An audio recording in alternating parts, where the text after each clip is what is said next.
The Women in Leadership event held by La Trobe is really an event to talk about the confidence gap, which is an issue that's been highlighted in the media and spoken about amongst women now for quite a while. We thought what better way to discuss this issue but to bring some industry practitioners from leading organisations into La Trobe and to invite the public so that we could start a dialogue to talk about exactly what is meant by the confidence gap and whether in fact it's self-efficacy and not really confidence which is the issue.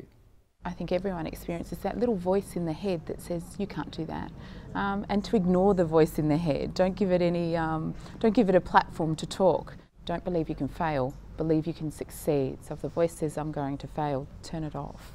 It's about not being afraid, believing in yourself. Different organisations and different industries have different cultures of work environment. And you know what? Don't go to a place that doesn't have a culture that fits with your expectations, assumptions and biases.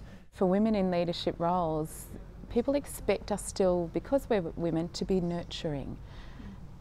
And when we come across as, no, hang on, this is the decision we're making, this is the way we're running the show, it can be interpreted differently. So the challenge, I think, for women in our roles is to somehow marry our nurturing side that people expect us to be with the clear direction that we know we're going and we know what we want to do.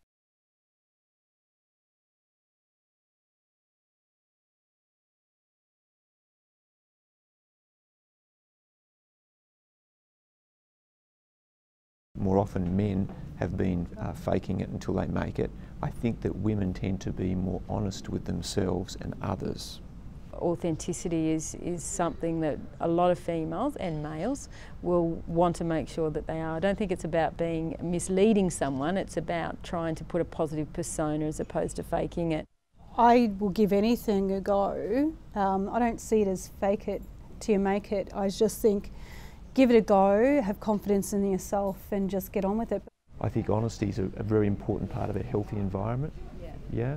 So in the same way that I think it's okay to fail, because if you fail sometimes it means you're trying. I think it's really important as a leader that I don't walk around, hunched over, feeling sad because, you know what, all these bad things have just happened and I feel like I'm not getting anywhere. It's when I feel down and out, it's really important that I stand up tall, because if I'm feeling down and out, my team's probably feeling the same. So if my team feels the same, then I'm the one who's empowered to help them change.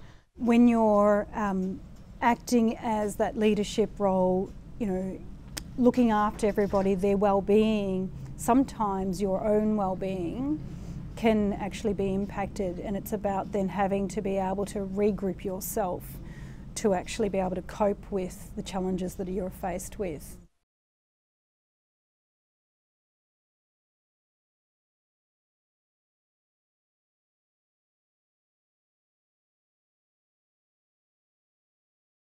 So is the issue self-efficacy or is it confidence?